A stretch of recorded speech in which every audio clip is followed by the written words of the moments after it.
The weather on Halloween evening in Napa, California was perfect. The sky was clear and the air was cool without being cold. And all along Dorset Street, that year's most popular costumes were on display. It was October 31st, 2004, and the tree-lined neighborhood of small but pricey houses was a parade ground for pastel-colored princesses, black vampires, smiling yellow SpongeBobs, and Power Rangers in 6 different bright colors. Trailing behind and alongside these trick-or-treaters were parents who were shining their flashlights at the skull and bones and headstones planted in front yards and at the strings of orange lights around doorways. The whole scene was a snapshot of what made Napa such a desirable place to live. Located just north of San Francisco, the trendy city of 70,000 residents still had a small-town vibe. Spread out around it were miles of green hillsides, covered with the acres of grapevines that had made the Napa Valley the premier wine-producing region in the United States. And tucked inside of this agricultural wonderland, the city of Napa was both beautiful and safe. And on this particular Halloween night, if there was one house on Dorset Street that radiated that feeling of safety and warmth, it was number 2631. Barely 900 square feet in size, the olive green 1.5-story home with the white trim and the attached 2-car garage looked almost doll-sized.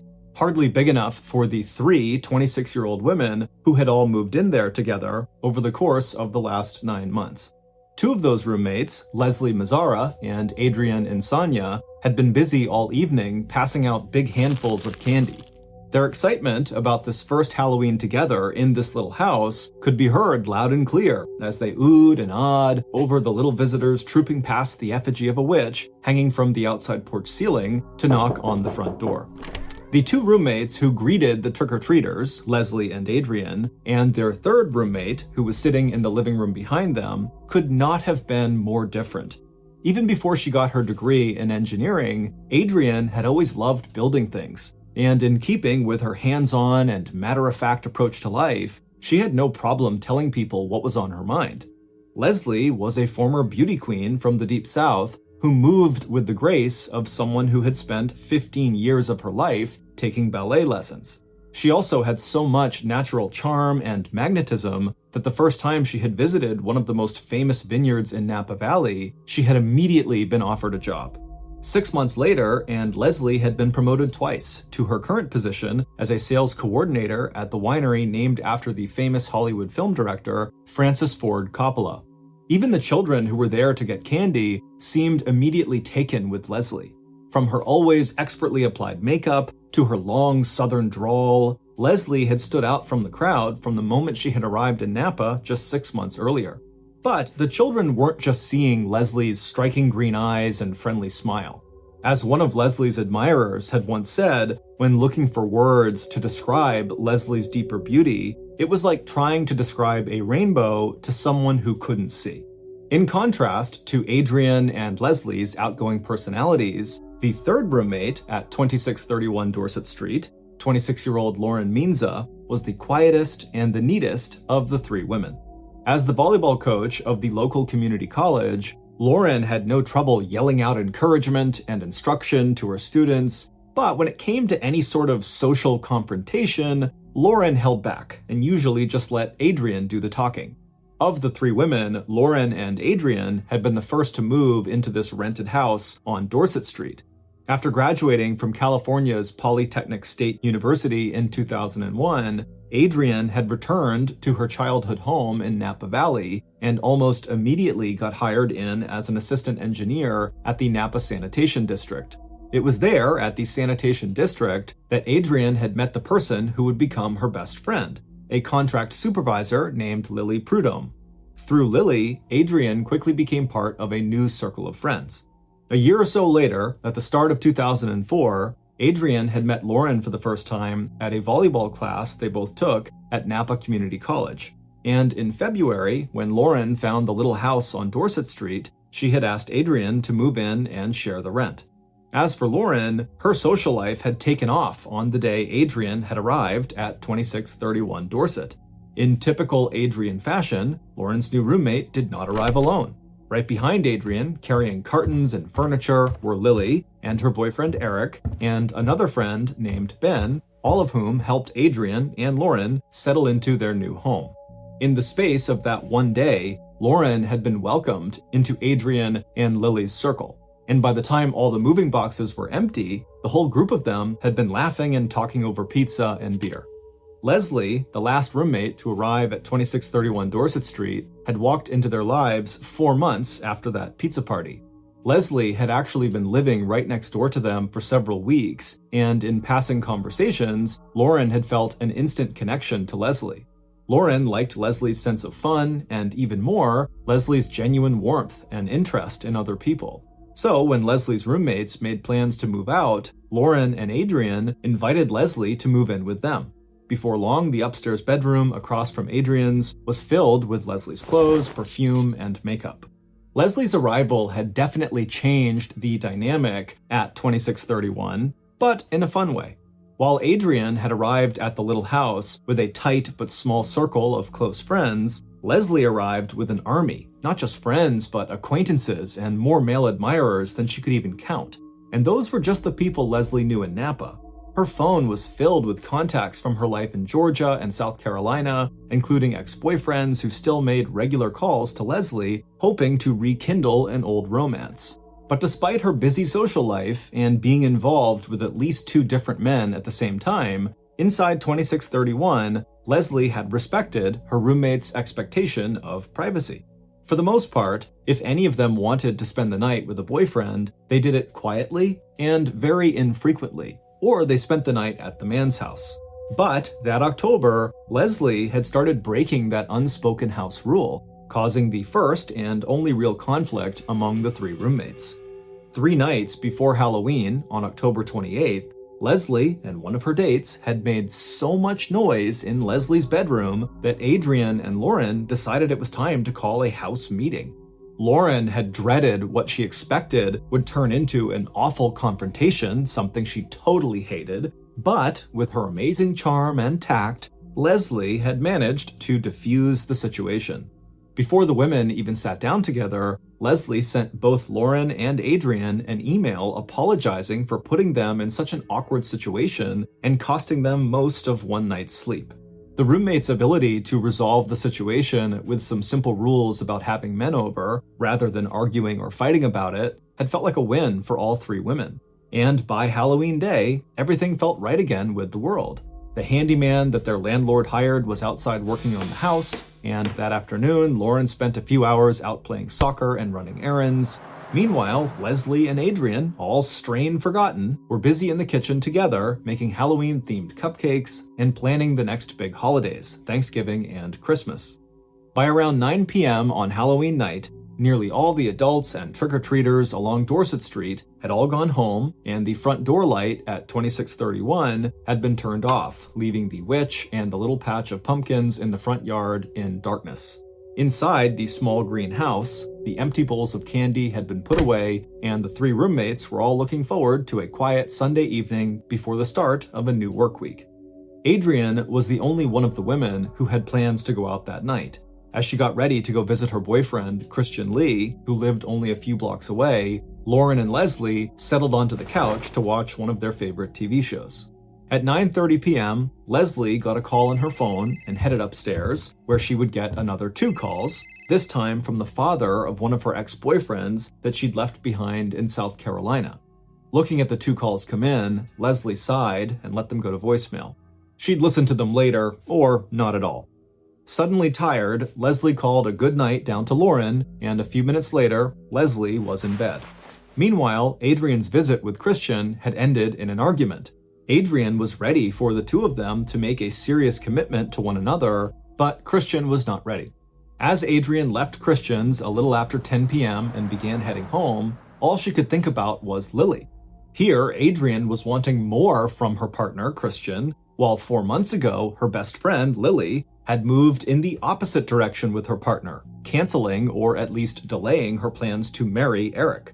Letting herself through the door of 2631 about a half hour later, Adrian reminded herself that love was just not easy, and after saying hello to Lauren and her dog Chloe, Adrian made her way up the stairs to her bedroom, directly across the tiny landing from Leslie's bedroom. By 11 p.m., Lauren and Chloe were also tucked in for the night in Lauren's downstairs bedroom.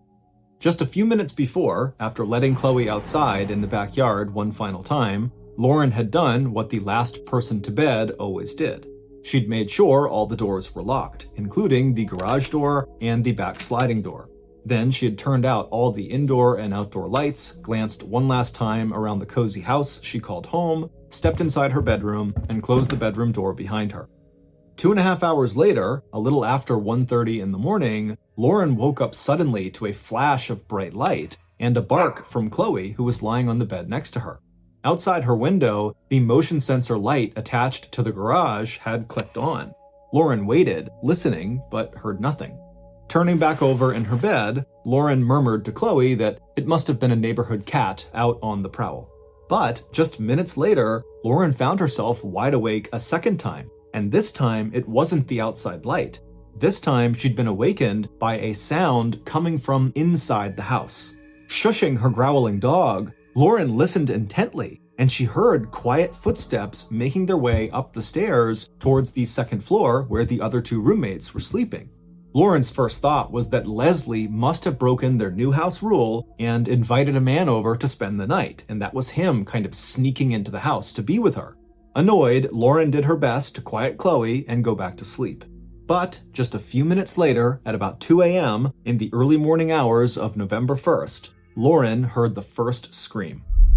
Lauren and her dog instantly bolted upright. It was obvious that that scream had not been from lovemaking. And a moment later, Lauren's confusion turned to panic and terror as she heard a second scream coming from upstairs, followed by the sound of a violent struggle in the room directly above her. Furniture being shoved aside, things falling on the floor, the stamping of bare feet and shoes. And then Lauren heard Adrian's voice raised to a shout, "Oh my God, please help, please help!" Without turning her light on, Lauren stumbled out of her bed. She opened the door of her room and took one step into the dark hallway. For half a minute, Lauren just stood there listening, paralyzed with shock and fear, until suddenly she heard the sound of the glass light fixture at the top of the second floor landing break. And then she heard pounding footsteps as the intruder seemed to fly down the stairs 2 or 3 at a time, coming directly towards her. Jolted into action by a huge rush of adrenaline, Lauren reached down, grabbed Chloe, and turned toward the back door of the house. But no sooner had she stepped through the sliding door onto the patio and out onto the cold, damp grass than Lauren realized her mistake. The backyard was completely surrounded by a 6-foot-high fence, with no way for Lauren to escape. Terrified, Lauren dragged Chloe with her into a thicket of bushes, and just above the thudding of her own heart, Lauren could suddenly hear, from inside the house, the clack of the wooden window blinds in the kitchen. The sound told her one thing: the intruder had not followed her into the backyard. They were somewhere in the front of the house where the kitchen was. And then, when the clacking sound stopped, Lauren thought she heard a window break. Whoever had been inside the house must have left. And then, in the sudden quiet, Lauren heard it again. Adrian's faint but desperate cries for help. A moment later, Lauren crawled out from the cover of the bushes, and then, feeling her way in the darkness, she re-entered the house through the back door, and as carefully and quietly as she could, she picked up the receiver of the kitchen phone to call 911. But all she heard was the beep beep beep of a busy signal. And in her mind's eye, Lauren pictured the phone upstairs, the receiver knocked off its hook during that terrible struggle she'd heard just a few minutes earlier. Lauren put the phone down, and then, taking a deep breath and praying she was right, that the intruder was gone, she tiptoed to the front of the house, turned, and then began to climb the stairs. She was careful not to touch the dark smears along the right side of the staircase that she knew were blood, focusing instead on the light that was coming from one of the bedrooms. Reaching the tiny landing, Lauren stepped around the broken glass light fixture on the floor and turned so she was looking through the door into Leslie's room. But before Lauren could even register the feeling of wet blood on the floor under her bare feet, Lauren saw Adrian. Her friend was crouching in a narrow space between the wall and Leslie's bed. But something was terribly wrong. Adrian's face and neck and arms were covered in blood. As Lauren rushed over to help her friend, Adrian made an effort to speak, but all Lauren heard was a long, gurgling breath deep in Adrian's throat.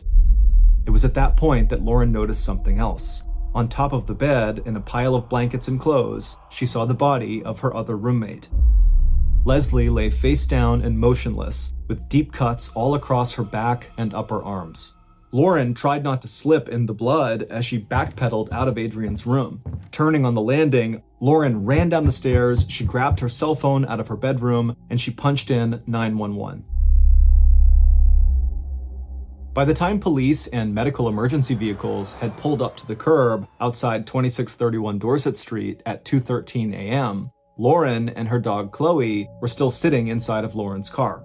Afraid that whoever had attacked her friends might come back for her, Lauren had grabbed her dog, jumped into her car, cell phone pressed to her ear, and driven up and down the street as she begged the emergency dispatch operator to send help, and did her best to describe what had happened. She said, "Both my roommates are hurt. I think they're dying." The first officers on the scene set up a loose defensive perimeter around the house. Before letting the emergency personnel inside 2631, 4 other officers, guns drawn, cleared the inside of the little house to make sure it really was empty, except for the 2 victims. The police, who had reached Adrian just before she died, later described the carnage in the upstairs bedrooms as the bloodiest crime they'd ever seen. Meanwhile, wrapped in a blanket and standing outside the house, Lauren told an officer trained in questioning victims of trauma all that she could remember about the attack, from the moment the light flicked on in the backyard to the calls she had just made to 911 operators. And as Lauren would repeat over and over again to police and later to the families of Adrian and Leslie, no, at no point had Lauren seen the intruder's face or noticed any details that would help police identify who had attacked her roommates. And no, Lauren had absolutely no idea who would want to hurt either Leslie or Adrian.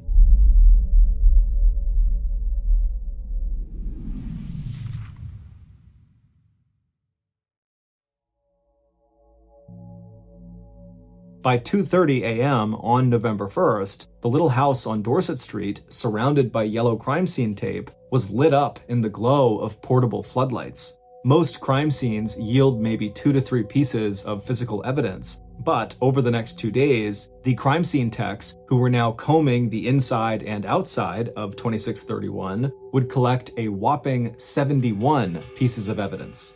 Meanwhile, as small groups of neighbors began to gather together in the street, whispering to each other and calling out questions to the police, Napa Police Detective Todd Schulman was already giving the orders that would get the investigation going. The 4-year veteran investigator assigned officers to canvass neighbors and the growing crowd outside to see if anyone remembered seeing anything or anyone that night that was out of place or suspicious. And based on what Lauren had been able to tell police about her roommate's work, personal and social lives, the detective also ordered his team to start interviewing friends, coworkers, boyfriends, and acquaintances of the 2 victims. And by mid-morning, 7 hours after Adrian and Leslie were murdered, police would be knocking on the doors of Adrian's best friend, Lily Prudhomme, and Adrian's boyfriend, Christian Lee.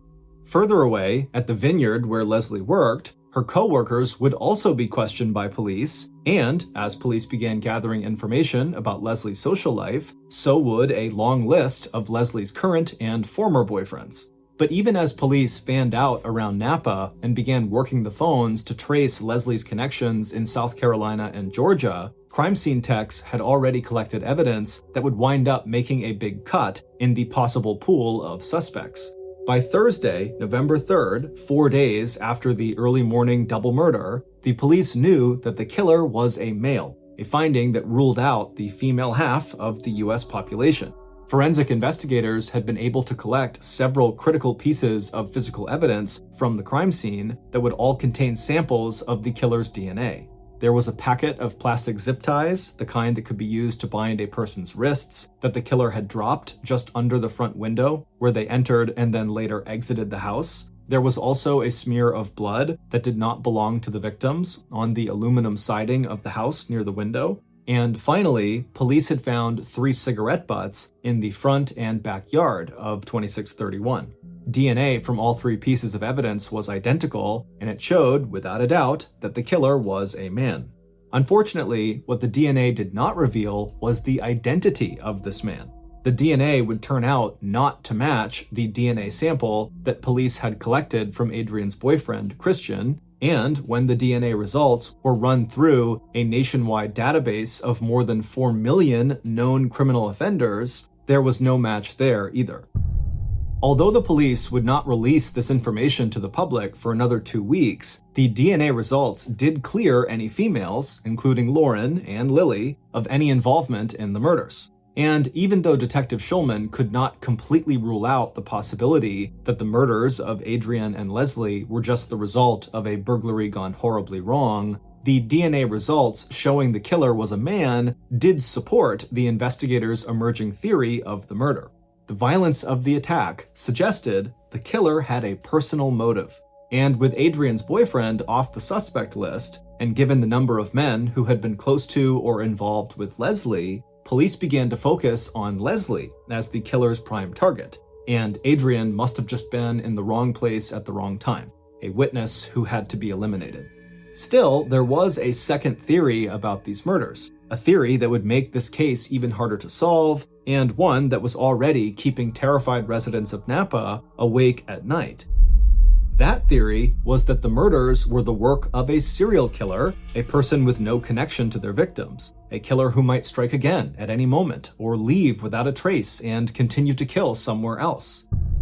Within days of the murders, local security companies saw an uptick in the number of people in Napa County requesting the installation of alarm systems. And by November 9th, the day of Adrian's funeral, the 350 mourners who watched a video showing Adrian's progression through life from childhood to engineer were talking to one another in hushed whispers about a killer who could be lurking in every backyard.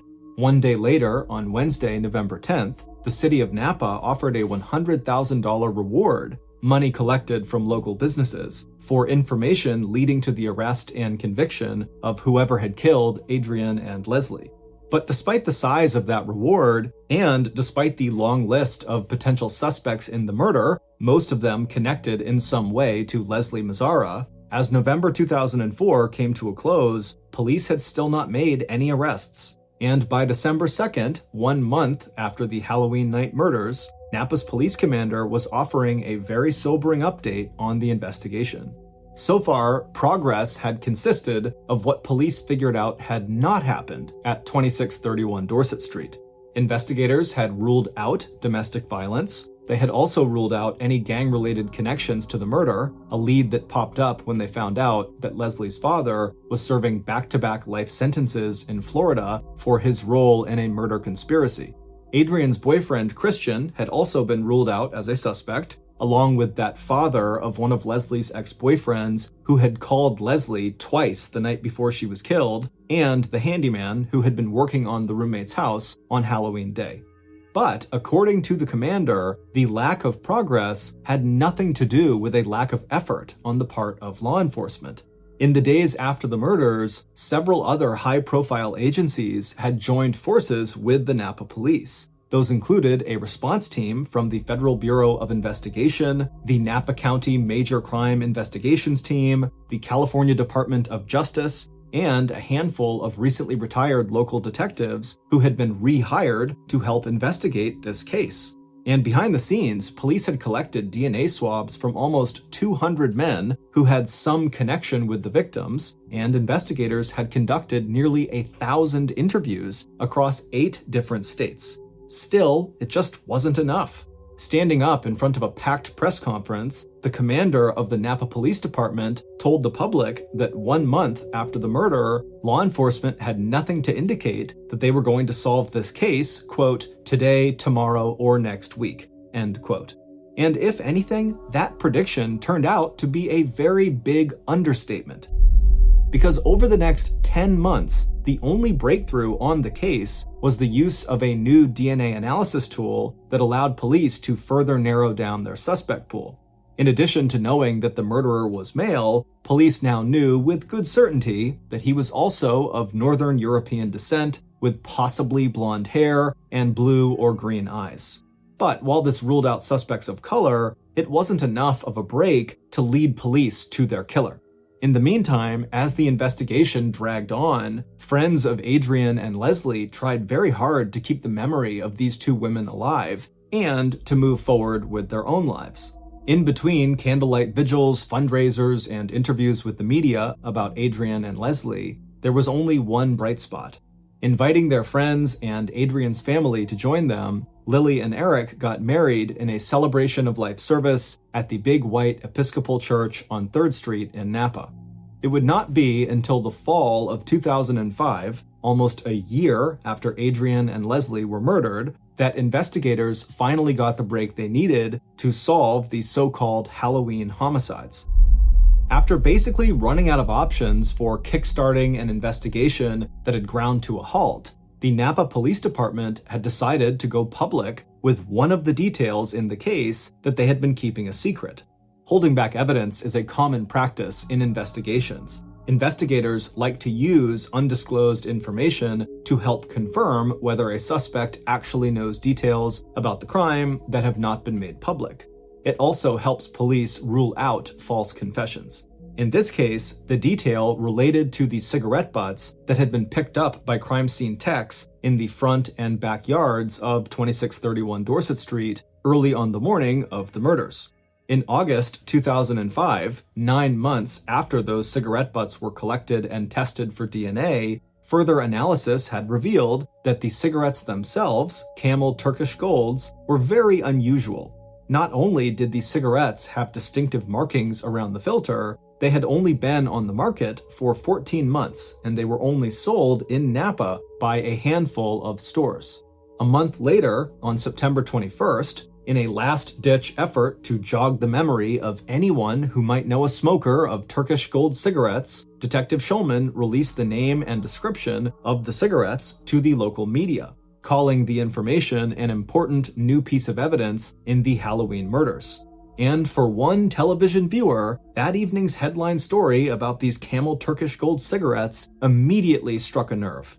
Sitting in a house just 2 miles away from the place where Adrian and Leslie had been killed 11 months earlier, the viewer suddenly stiffened up in his chair and turned up the volume on the TV set.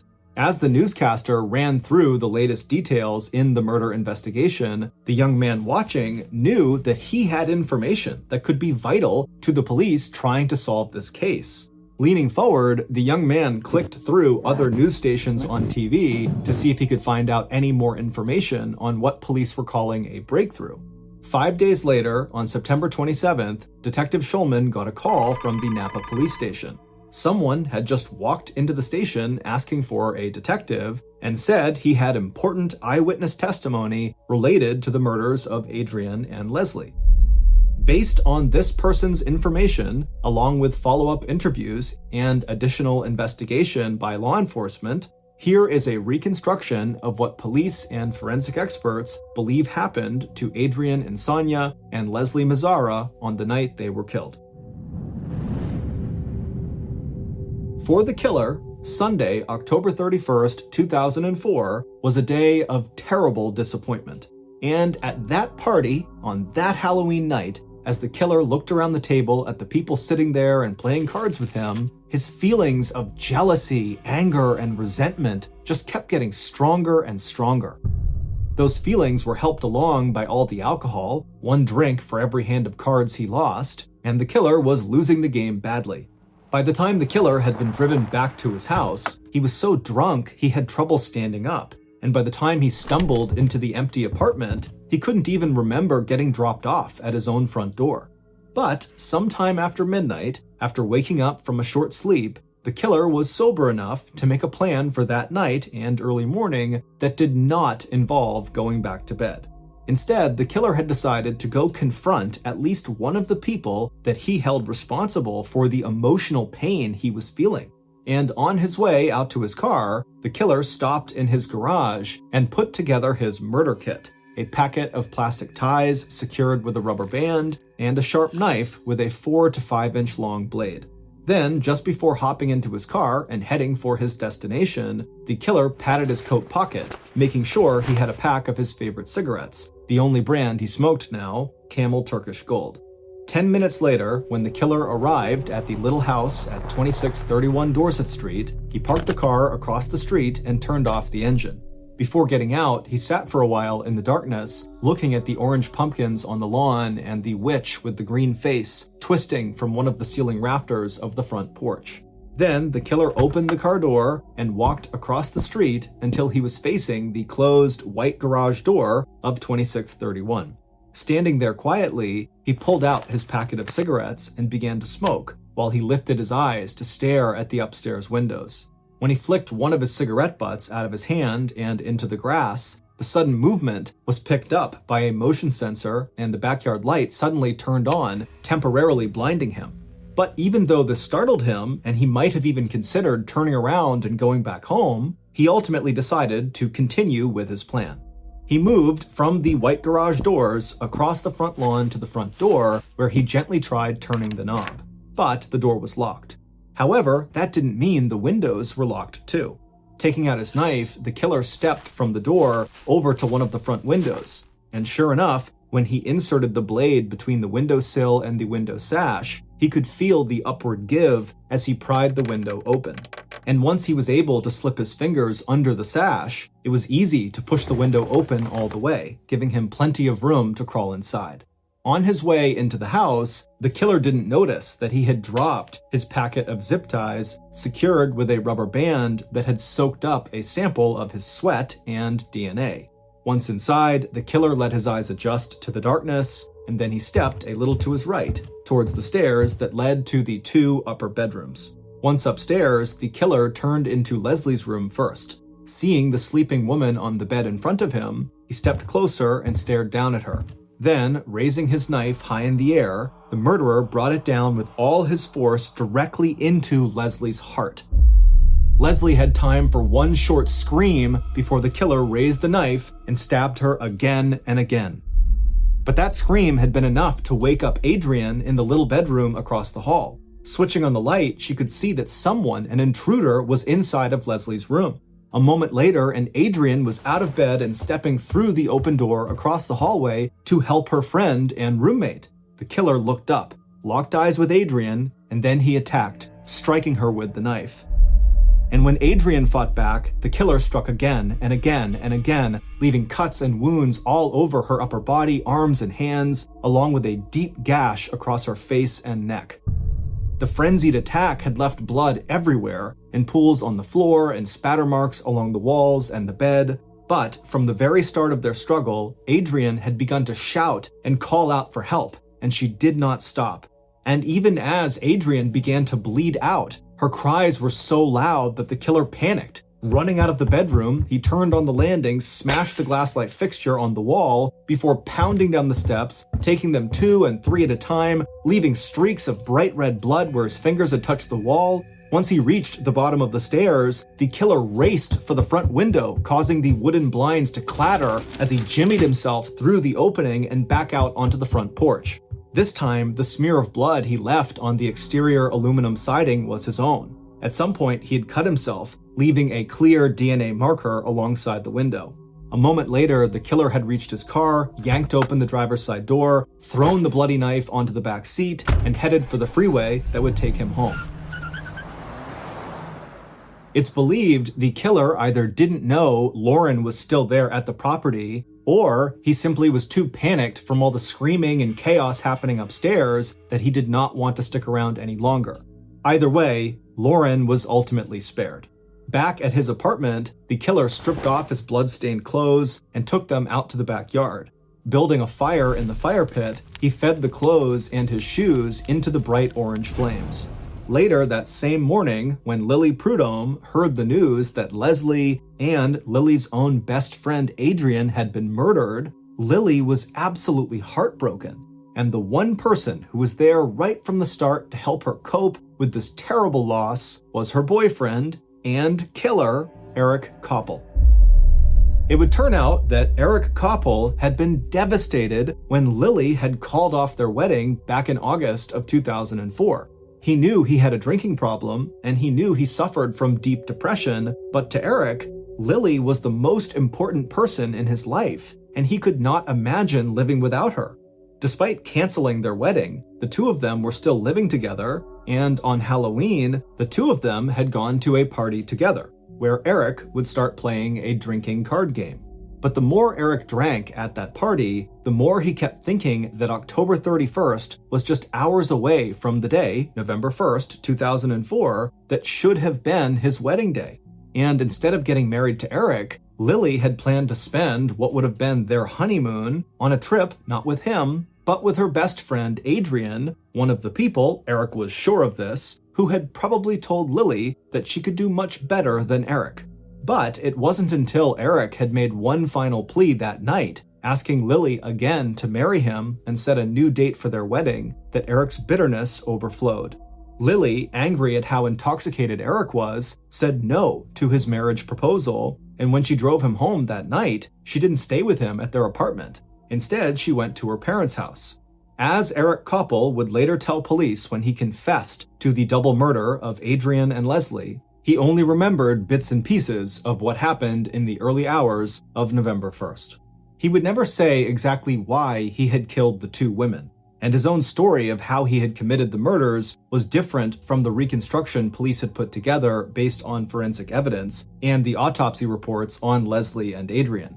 According to Eric, he had gone first to Adrian's room to lie down and sleep on a pile of blankets at the foot of her bed. When Adrian woke up, turned on the light, and saw Eric, he attacked her to keep her from crying out. And then, forgetting exactly how or why, Eric told police he had gone into Leslie's room and stabbed her too before running down the stairs and leaving by the front window.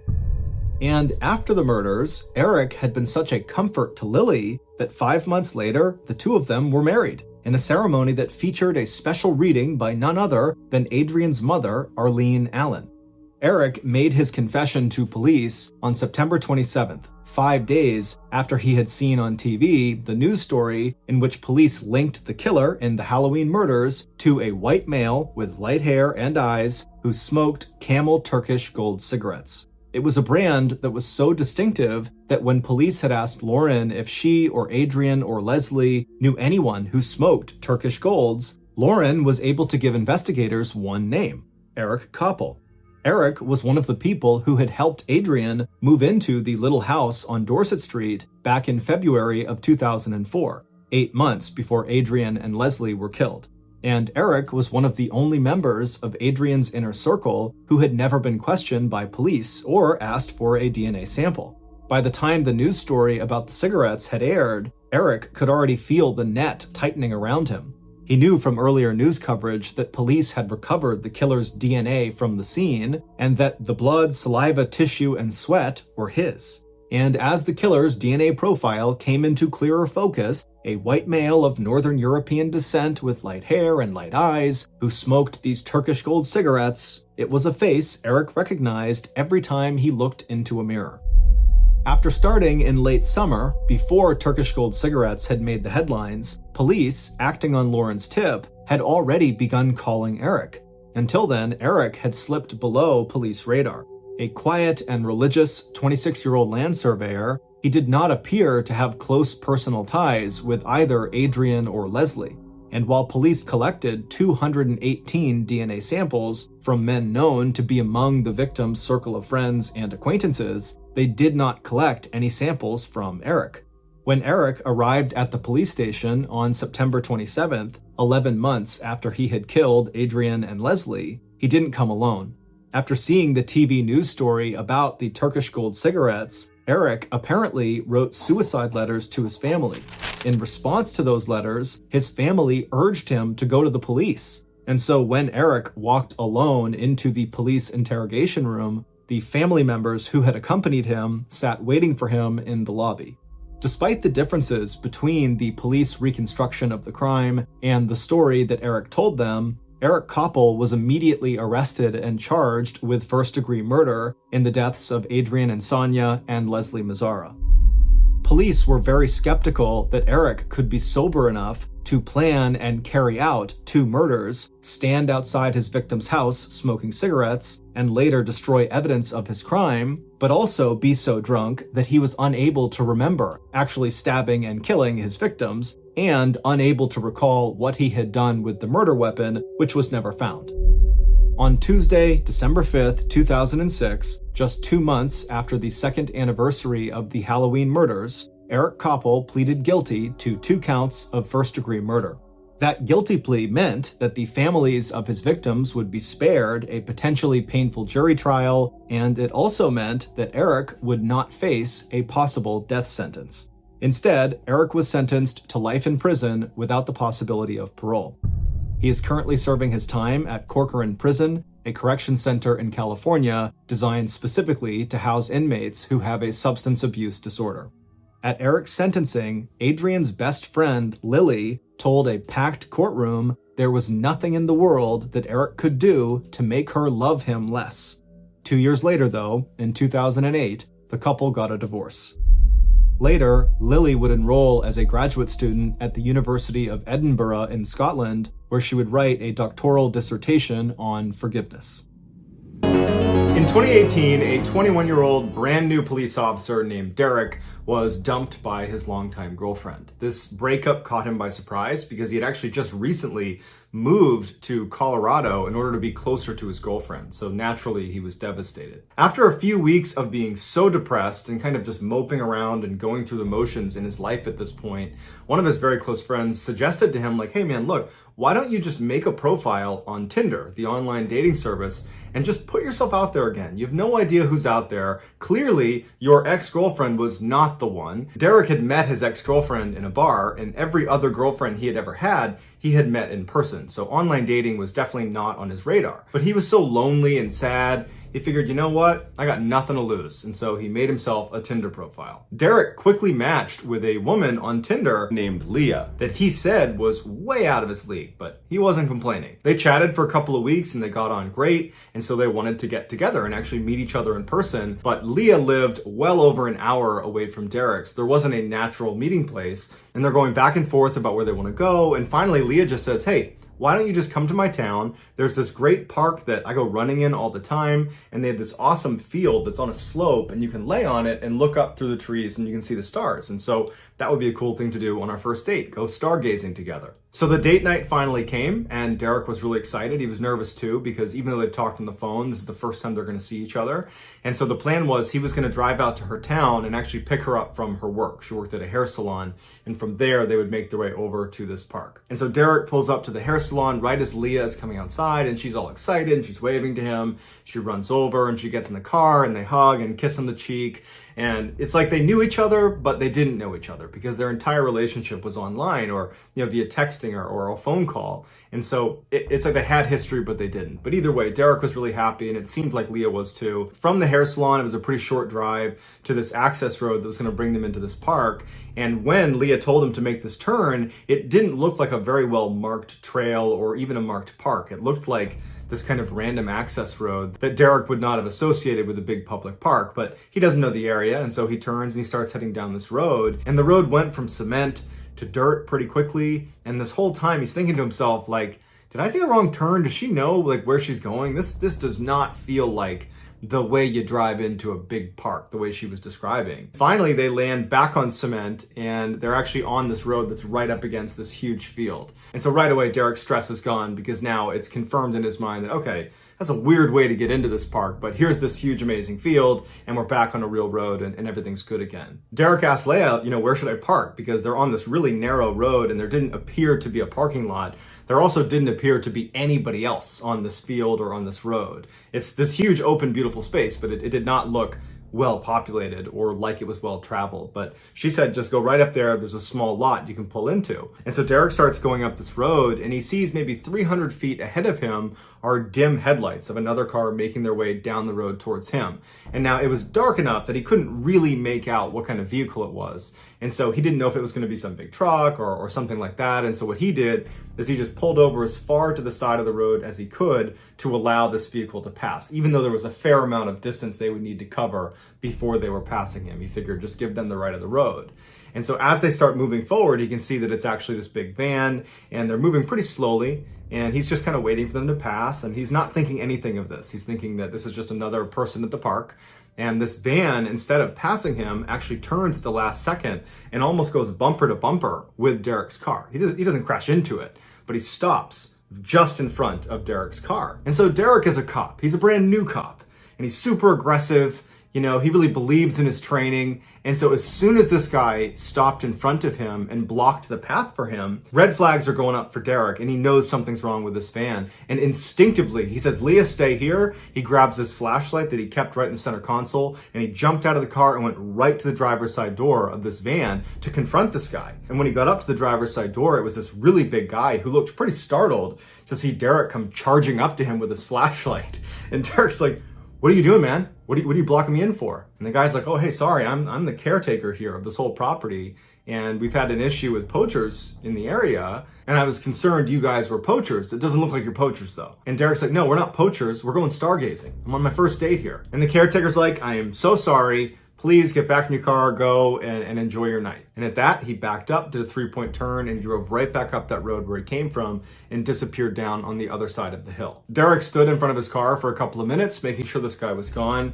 And then he turned around and he got back in the car, and he kind of joked with Leah. And he's like, yeah, he thought we were poachers. I guess you look like a poacher to him, and that's why he stopped us. But when he looked over at Leah to react to his hilarious joke, she wasn't paying attention to him. She was just furiously typing away on her phone, which Derek did think was a little bit odd. You'd think that she'd be more interested in this strange thing that just happened. Some weird guy just blocked us in and I'm confronting him. You'd think she'd be interested in that on some level. She might want to know what I said to the guy and what he said to me, but she didn't seem to care. She was just really invested in whoever she was typing on her phone. And so Derek thinks, whatever, and just throws the car back in drive and continues up the trail the way they were going before they were stopped. So Derek continues down the road just a little ways until he sees a little dirt lot that's butted up against this huge field they're going to be hanging out on for the night. And so he pulls into the lot, backs into a space, and he and Leah get out and they put a blanket out right next to the car, but on the grass on the hill. And they get their food out and their wine out, and they sit down, and very quickly they start swapping stories, and they're laughing and they're stargazing and they're having some wine, and everything's really great. After about an hour, it's totally dark outside, and Derek is laying on the hill facing back towards his car and towards the road they were on. And he notices to his left, up at the top of the hill, so the same area where the van had come from originally and where it went back to after they spoke that one time, Derek is looking out there and he sees headlights, and it's the van. And now the van is driving down the road, not leisurely like it was before, but they are flying down the hill. And before Derek or Leah have a chance to react to this van barreling down on them, it comes flying into the parking lot and practically hits his car and comes to a stop where it's boxed his car in. So even if he got in his car, he couldn't drive away. And so Derek jumps up, Leah jumps up, and the guy, the caretaker, the nice caretaker he talked to before, he hops out of the driver's seat and he walks around the front of the van. He's got this pipe in his hand and he looks at Derek and he's like, give me your keys and your wallet. And again, Derek is this brand new cop. You know, he's 21 years old. He's not about to let this guy push him around. And so he doesn't do anything at first. He doesn't know what he's going to do, but he doesn't do anything at first. He just looks at this guy and he shows him that I'm not just going to fall over because he told me to. But then Derek is given a huge curveball when Leah, his date, stands up and runs over to this guy and stands next to him and turns around and looks at Derek and goes, come on, give us your keys and wallet. And Derek's like, great, I'm getting set up by my date, who I've spent the past 2 hours with, I had a connection with this girl. And so now Derek is just standing there doing nothing, not to be tough, but because he's in shock. He feels so betrayed by Leah, and he just feels like, how could this have happened? And in that moment, Leah walks to the back of the van, and she gets a metal pipe. She comes back around, and she goes, Derek, give us your keys and your wallet. We don't want to have to hurt you. And this is when Derek looks at them both, and he goes, no. And as soon as he said that, the big guy tackles him. He gets thrown to the ground, but Derek could handle himself, and very quickly he was able to get up, and he drew his concealed carry pistol, and he's aiming it at the big guy and then back at Leah, and he's like, yeah, I'm a cop. Go ahead and put your hands up now. As soon as they saw the gun, they both dropped their pipes and put their hands up. And so as he's holding them both at gunpoint, and he's looking over at Leah like, really? You did this to me? Are you kidding me right now? As he's doing that, he has to get his cell phone out of his pocket, type in 911, and then called dispatch and had to say who he was, what his badge number was, what happened, and where he is. And where he is was difficult to describe. And so as he's trying to explain these directions, and he's saying, yep, go left at the light, and then there's a gas station there, and you're gonna go up this field, you're gonna see me, I got these two people at gunpoint. As he's doing that, Leah and the caretaker look at each other and they just turn around and bolt. They figure he's distracted, we can at least get behind the van and run into the forest before he's going to catch us. And so instinctively, he takes off running after them, and he chases them for about 30 seconds into the tree line before he starts hearing gunshots. And they weren't his, someone's shooting at him, and he sees the muzzle flash out in the middle of the forest, and he's like, yeah, I'm not doing this. He turns around, runs back to his vehicle, he starts it up, and he has to basically smash into the van, back into the fence over and over again, like Austin Powers, like a 25-point turn, before he was barely able to grind his way out and peel out of this park. And so Derek pulls into the nearest gas station. He calls up dispatch and he says, hey, I just called 911 like 5-10 minutes ago, and I dropped the call because I was chasing somebody. Here's my name, here's my badge number. I'm now at this gas station. Can you send a couple of police officers over to my location now? And they said, yep, we'll send some to you. And so a police cruiser shows up with 2 officers inside that Derek recognized. They were senior to him. And they got out and he explained again what happened, and they kind of gave him a hard time for getting catfished on his very first date. But at the same time, they knew it could have gone really badly. And so they decide they're going to load up in the police cruiser together, all 3 of them, and drive back up to the park. And so they get up to the park and Derek points ahead and he goes, that's the van, it's still here. And so they drive up and they stop short of the van. And the 2 uniformed officers, they turn to Derek and they're like, just stay in here. We're going to go check this van out. And so Derek's sitting in the car watching these guys go up to the vehicle, guns drawn. They're looking all around. They're clearing behind the vehicle. They're looking in the wood line. There's nobody there. And at some point he sees them put their pistols away and they go in the van. They're kind of shining with their flashlights all around. They're looking in the back, looking in the front. And then after a few minutes, they walk back to the cruiser. And as soon as they got in, Derek could tell there was just something off about how they were acting. When they were down at the gas station, they were kind of joking around with him. Now, whatever they had seen in the van was definitely not something they were going to joke about. And they turned to him and they're like, the back of the van, it was just knives and saws and pistols and rifles and lighter fluid and chains and handcuffs and duct tape. It was just awful, and it looks like there might even be blood on the ground. The 2 officers immediately called in additional backup, and before long, it was a full-fledged circus around this van of a crime scene investigation unit and other police officers, spotlights set up, and they went out looking in the woods for these people, but they never found the guy, they never found the girl, and Derek would tell the other investigators, hey, she works at this hair salon, like right down the road, I picked her up there. And so they went over to the hair salon and they wound up talking to the people there and they said, we've never heard of Leah. And when they showed them a picture of Leah, they were like, we've never seen her before. And so they came back and they told Derek, look, she's a con artist. And this whole thing, your whole relationship with her has been her setting you up in some way, shape, or form. The entire thing. That's all it ever was. And so for Derek, that was crushing. And he swore off Tinder immediately. He did not want to do any more online dating. But what really haunts him more than just being taken advantage of is, what would have happened if I wasn't concealed carrying? Would I have wound up in the back of that van? In the summer of 2019, a grandmother named Barbara was looking after her grandkids for the weekend while her daughter and her husband were out of town. Her daughter had 3 kids, 2 that were under the age of 6 and 1 who was 15 years old, and her name was Alyssa. And so anytime Barbara was looking after her grandkids for longer than just a single day, like if she was taking care of them overnight, she would just stay at their house so as not to disrupt their lives more than she needed to. And so their house was a modest single-story home in a nice suburb of Dallas, Texas, where the crime rate is basically 0 and everybody in the neighborhood knows each other. And so this particular night that she's over there looking after them was like any other. She put the 2 young ones to bed first, and then she and Alyssa stayed up a little bit later in the kitchen chatting, talking about school, before ultimately both of them went to bed. So because their house is a single-story home, all the bedrooms are on the only floor of the house. And so Barbara and Alyssa's room were right next to each other, looking out to the side of the property. And so as soon as Barbara got in her room, she opened up the window that was right next to her bed, because as a kid, she always slept with the window open. And even though her daughter's house had air conditioning, she preferred to keep the window open. So window's open, she has a screen that's in her window, and Barbara crawls into bed and she falls asleep. At about 3 a.m., Barbara wakes up to the sound of rustling coming from outside of her window. And so she hears it, but it sounds an awful lot like it's probably just a dog or a cat or some other animal that's in the area. It did not seem like a big deal to her, and she was just going to forget about it.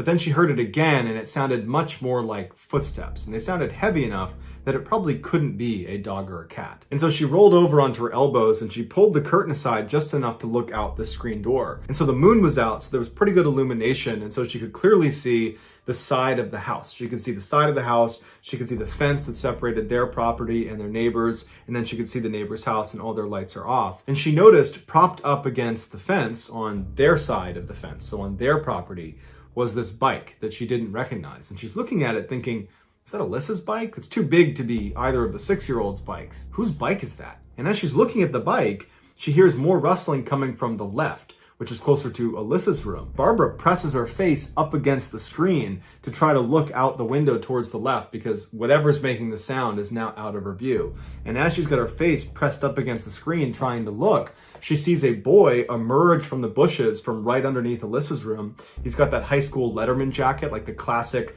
football jacket that high school kids wear. He comes out of the bushes wearing that, and he's got his hood pulled up, and he doesn't look over at her. He's just backing up away from Alyssa's room, and he's looking up into Alyssa's room. And so Barbara immediately thinks, okay, this guy is probably one of Alyssa's friends, maybe a boyfriend, I don't know, and Alyssa must have invited him over. Maybe she invited him when she knew her parents were going to be out of town, but before I said I was going to be here to look after them, and that message didn't get passed to him, and so he's here. All these scenarios are going through Barbara's head, but all she knew is she's not going to call the cops on some teenage kid that's coming to say hi to Alyssa. Instead, she's going to confront him because Barbara was actually a high school teacher and had been for decades. And so she'd had lots of run-ins with badly behaved teenagers, and she was pretty good at standing her ground and being firm and kind of getting teenagers to listen to her. So she figured she would just go out there and be stern with him and he'd get the message. And so she quietly gets off of her bed. She walks out of her room to the front of the house. So he's over here, side of the house. She's going to the front of the house. She flips on the lights as soon as she's outside, and she quickly walks around to the edge of the porch where she can poke her head over and see right down the side of the house where this kid's going to be. So she pokes her head over and she goes, "Can I help you?" And this kid turns and looks at her for the first time, and immediately Barbara's like, oh, whoa, he is not a teenager. He looks like he's in his 20s, if not 30s. No matter what, he is a lot older than Alyssa. And it caught her so off guard, she didn't really know how to react to it. She was just looking at this guy who looks so much older, but he's got a bike and he's wearing a Letterman jacket. And so Barbara's a little bit confused. And so she's thinking to herself, okay, it's possible that he could just be one of those kids that looks a lot older than he really is. But somewhere in the back of her mind, she's thinking, this doesn't feel right. This feels like a grown man is trying to get into the house. And so as she's thinking about this, she's also registering that this guy, he seems completely unfazed. He's just looking up at her, and he actually starts taking steps towards her to the point where Barbara says, stop where you are. And he does, and he looks up at her and he says, I'm looking for Alyssa, is she home? And so as Barbara is just glaring at this guy, hoping that will be enough to get him to leave, but he's not leaving, it occurs to her that this could be a misunderstanding.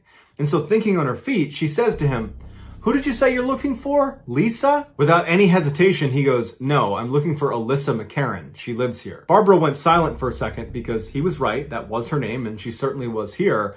But she did not want him coming anywhere near the house until she had a chance to talk to Alyssa and confirm that she had invited him here, or at the very minimum, that she knew who he was. And so Barbara says to the guy, I need you to stay right there. It's 3 a.m. I don't know you. Give me a minute. I'll be right back. And he appears to get the message. And so Barbara went back inside the house. She shut and locked the door behind her. And then she went into Alyssa's room and she shook her foot to wake her up. And so Alyssa kind of sits up and she's looking around and she's like, what's going on? And Barbara looks at her and she's kind of annoyed with how the night's gone. And at this point, she's kind of blaming Alyssa for probably having invited this strange creep over to their house in the middle of the night. And she says to Alyssa, did you invite a boy here tonight? And Alyssa's like, no, what are you talking about? Barbara narrowed her eyes and she said, well, there's a boy outside that clearly knows you. He asked for you by name, and he knows you live here, and he's outside right now. Can you please go out there and tell him that coming over unannounced at 3 a.m. is not very polite, and he shouldn't do it again? Alyssa's confused, and she's looking at her grandmother like, what are you talking about? And so she leans back, and she opens the curtain of her window, and she looks outside, and immediately she pulls her head back in, and she says, Grandma, he asked for me by name? And Barbara's like, yeah, he said Alyssa McCarran lives here. And Alyssa's like, we have to call 911. I've never seen him before in my life. Suddenly, everything made sense for Barbara. This was a stranger. This is not a friend. This is probably a grown man, and he was probably trying to break into Alyssa's room. And so as she's having this realization, they both hear footsteps out on the front porch. And at this, Barbara goes into full protective grandmother mode, and she tells Alyssa, stay in your bed, do not move. And Barbara runs out of her room. She goes into her bedroom, and she shuts that window and locks it, and then runs to the front of the house to make sure that door was locked, because she thought she locked it when she came in, but she wasn't 100% sure. She gets right in front of it, and she can see that it's locked. And now she's standing right on the other side of the door, kind of waiting to see what's going to happen. And this guy is standing on the porch, but obscured. She can't see him because he's on the other side of the door. And it's silent for a second. And as she's standing there just waiting for something to happen, she hears knocking on the door. And it startled her when she heard it, and she yelled out, there's no Alyssa McCarran here. You have the wrong house. You need to leave or I'm calling the police. And the knocking stops for a second, and he says, I know Alyssa lives here. Tell her to come outside. He goes back to knocking, and Barbara picks up her phone and she calls 911, and she intentionally talks really loudly into the phone, making it very obvious she is calling the police. And very clearly this guy picked up on what Barbara was doing, because the knocking stopped and she saw him through the little slit of glass next to the door run to the left of the house, back towards the side where his bike was. And so Barbara, while on the phone, runs into the bedroom where she was sleeping, and she looks out the side window, and the last she sees of this guy is riding his bike across the street. And then he stops next to an SUV, and he opens a trunk, and he throws the bike in the trunk, and he gets in the passenger side of the car, and they drive off, which means whatever he had planned to do with Alyssa, or whatever he was doing this night, he had an accomplice. The police show up a couple minutes later, and at this point, this creep and whoever he was with are long gone, but Barbara still gives her description of the vehicle and description of the night and what happened. And the police told her that over the past couple of weeks, they've gotten very similar reports from other households where there are young girls inside of the house. Apparently, this boy was actually a grown man that would use social media to figure out where kids lived, and then he would dress up like a teenager, and then he would go stalk them. And so whatever Alyssa had listed online, he had been able to deduce that she lived there, and who knows how long he had been looking in the window at her at night. In 2018, an up-and-coming Instagram influencer named Wendy was contacted by a hotel in Miami, Florida that wanted to see if she'd be willing to stay at their property over Memorial Day weekend. They said they were willing to cover all of her expenses as long as she was willing to post a couple of times while she was at the hotel, showing off how great the hotel was. They also told her to bring along a female friend, and that friend, they would cover all of her expenses as well. Even though Wendy didn't know if she had any girl friends that would want to do this with her, she was so eager to take them up on this opportunity because she was trying to make being an influencer be her full-time job. And so opportunities like this were huge for her. And so she said yes, even before she knew if she could bring along a friend like they asked her to. And so sure enough, over the next couple of days, as she reached out to her network to see if there's any females that wanted to come with her, everybody was either busy or wasn't that interested, or they had plans. And so since she did not want to cancel, she thought, well, it can't be that big of a deal if I bring along a male friend. And so she reached out to her good friend Mitch, who's this 6'4" athletic guy who was just one of her close friends. And she said, hey, would you mind coming along with me to this thing in Miami over Memorial Day weekend? I need someone to go with me. They asked for a female, but you're gonna have to do. And so Mitch agreed to do it, and Wendy thought to herself, well, worst case scenario is they're not willing to pay for Mitch's, expenses, and that she would pay for them, and she told Mitch as much. And so they thought that was just fine. They figured that was a good solution. And so the day arrives, and Wendy and Mitch are really excited about this trip.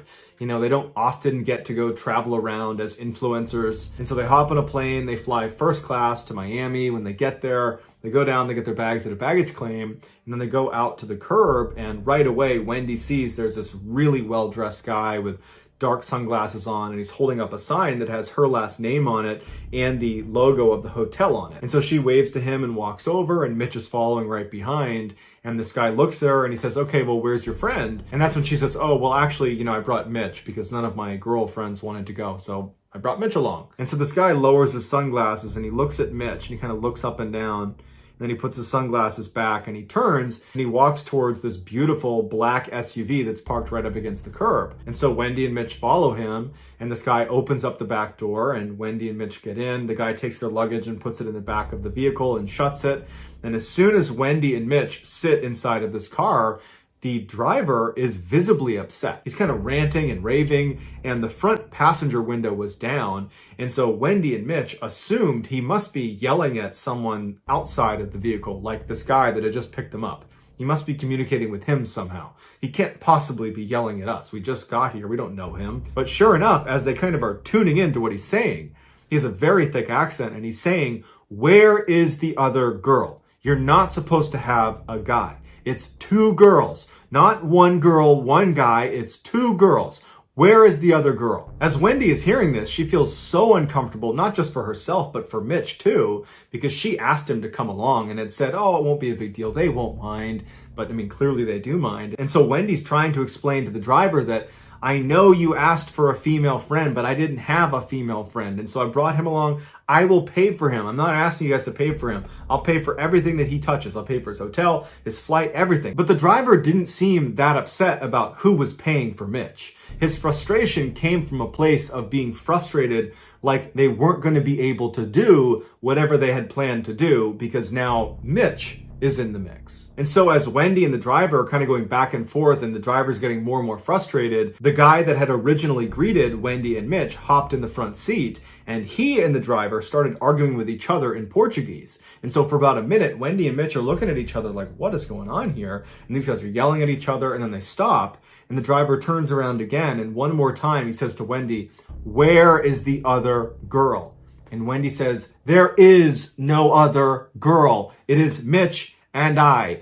That is it." At this point, the driver makes a sound like he was disgusted with both of them, and he raises his hand up like this, and he turns to face the road in front of him. And the guy that had originally greeted Wendy and Mitch, he gets out of the passenger seat, goes around to the back, opens the back of the truck, takes their luggage out, throws it onto the curb, goes to the door that is closest to Mitch, opens it up, and he tells them to get out. And so Wendy and Mitch climb back out onto the curb. The guy shuts the door behind them. He hops back in the front seat, and that car peels away. That was it. At this point, Wendy's thinking to herself, I bet those two guys have nothing to do with the hotel and the people that I had been communicating with to set this whole thing up. I bet they are just the drivers, and they were told to pick up two girls, and we showed up with a girl and a guy, and it screwed them up, and they got mad, and they got really mad, I guess, and then they left. And so I bet if I can just get in touch with the people at the hotel, the people I had spoken to, that they can clear this whole thing up. And so she opens up her email and she sends a message to Marissa, who was one of the people at the hotel that she had been going back and forth with when she was buying her plane ticket. And then she sent another message to the Instagram account that had over 10,000 followers that she had been going back and forth with quite a bit, that had actually originally reached out to her. And so for a couple of minutes, Wendy is watching her phone, waiting for a response. And at some point, Mitch says to her, by the time we get a response to either your, Instagram DM or your email, we probably could have just taken an Uber over to the hotel and spoken to them directly. So why don't we just go do that? And so they agree, they hop in an Uber, and they drive the short distance to this hotel. And as soon as they get out, Wendy notices something that at the time did not seem like a big deal, which was the logo of the hotel, the one in real life right in front of her. It was a little bit different than the one that is on the Instagram page, the one she'd been talking back and forth with. That was their profile picture. It's different than the one in real life. And so that stood out to her just because she had looked at that page a number of times. But it was definitely the same hotel, and so she didn't think much of it. And she and Mitch walked inside right up to the front desk, and Wendy asked to speak with a manager. And shortly thereafter, a manager comes out and she asks Wendy and Mitch to come into her office. They go inside and she says, "Okay guys, what's going on? What do you need?" And so Wendy explains the framework of the deal she had negotiated with Marissa. And she said, "Look, when I got to the airport, the guys that picked us up were incredibly rude and they wouldn't give us a ride here. And I just want to let you know what happened. We don't care. We got a ride here, but we just figured you should know." And the woman looks at her kind of puzzled and she says, "Who was the person you talked to? You said Marissa?" And Wendy's like, "Yeah, Marissa. She's the marketing person here." And the manager looks at her and she says, "No, I'm the marketing person and my name's Kelly. I think you're at the wrong hotel, because we don't have any influencers that are here right now, and I would have known about this." Wendy can't believe it, and she pulls up the Instagram page she's been talking to, and she shows it to the manager. And the manager takes it, and she's pretty surprised by what she's looking at, and she's like, "This is our old account. We deleted this, or I thought we deleted this. We have a new one because we rebranded. We have a brand new logo, everything's new, and we just felt like we'd start fresh. So I don't know who owns this account now, but that is our account. It's just we don't use it anymore. I don't know how anyone got a hold of it." At this point, it clicked for Wendy that this whole thing was a facade, that this whole time she was being conned, and what really scared her is, to what end? What were they trying to do with her? Had she shown up with the other female friend, what would they have done with her? But at this moment, Wendy just feels totally overwhelmed by the entire moment. She's so embarrassed that she thought this was real, and she dragged Mitch along, and this whole thing was just fake. She's so embarrassed that she just approached this manager who basically said, that's all fake. And so she just wanted to leave. And so she stands up and she says, I'm really sorry for wasting your time, to the manager. And she and Mitch leave. She goes outside and she just sits down and she's crying. And Mitch says, hey, you really ought to call the police and let them know this happened, because, clearly there were plans for you, and, had you brought a female friend, and they can't have been good plans. I think you need to let the police know that this scam exists. And so Wendy does call the police and she explains what happened. And she's surprised when they say, hey, where are you right now? We'd love to send a detective over to you to talk to you a little bit more about what happened. And so Wendy tells them where they are, and she's a little bit surprised that they want to send a detective over to talk about this, because in her mind, this isn't that big of a deal. I mean, it's a big deal to her and to Mitch, but nothing really happened. But either way, they go sit on the bench right outside the hotel and they wait for the detective to show up. And just a couple of minutes later, he does. He walks up, he introduces himself, and he says, hey, let's go inside and grab a table and we can chat. And so they go inside and they sit down, and Wendy and Mitch go over their story one more time. And after they're done, the detective says, look, I don't mean to scare you, but I do want you to understand just how serious of a situation you guys were just in. So in Miami, human traffickers use these phony hotel Instagram accounts to attract young women like yourself to Miami in order to be trafficked. And so they will buy these old business Instagram accounts from companies that have either rebranded or who are going out of business. They'll pay top dollar to acquire those Instagram accounts. And then they will use them in order to get people like you to come to Miami. And so probably the only reason they didn't follow through on their operation is because you brought Mitch along, who posed a threat to them. And so that's why they were upset with you, and that's why they decided it wasn't worth it. So even though this must have been incredibly traumatic for you, I'm sure you were spared a much worse fate.